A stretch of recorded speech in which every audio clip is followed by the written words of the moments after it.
నమస్తే, welcome to KK news. నేను శ్రీదేవి. మాజీ ఎంపీ వంగ గీత జనసేనలో చేరతారా?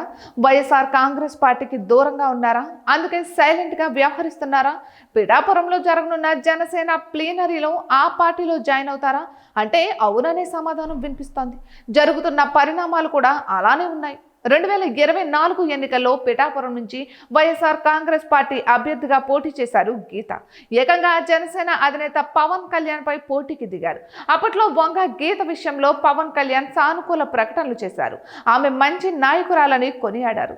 కూటమి అధికారంలోకి వచ్చిన తర్వాత ఆమె జనసేనలో చేరతారని కూడా అప్పట్లో ప్రకటించారు. అయితే ఇప్పుడు అదే నిజమైనట్లు కనిపిస్తోంది. తాజాగా జనసేనలోకి భారీగా వైఎస్ఆర్ కాంగ్రెస్ పార్టీ నేతలు చేరేందుకు సిద్ధపడుతున్నట్లుగా సమాచారం. పిఠాపురంలో జనసేన ఆవిర్భావ దినోత్సవం నిర్వహిస్తున్న సంగతి తెలిసిందే. ఇక ఈ నెల 14న జనసేన ప్లీనరీ పేరుతో కార్యక్రమ నిర్వహణకు అన్ని ఏర్పాట్లు చేస్తున్నారు.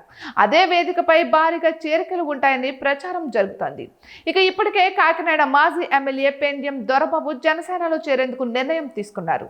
ఇక పవన్ కళ్యాణ్ ను ప్రత్యేకంగా కలుసుకుని పార్టీలో చేరేందుకు సిద్ధంగా ఉన్నట్లు చెప్పుకొచ్చారు. ఇక అందుకు పవన్ కళ్యాణ్ సైతం అంగీకరించడంతో జనసేనలో చేరేందుకు అన్ని ఏర్పాట్లు చేసుకుంటున్నారు. అయితే ఇప్పుడు వంగ గీత పేరు ప్రముఖంగా వినిపిస్తోంది.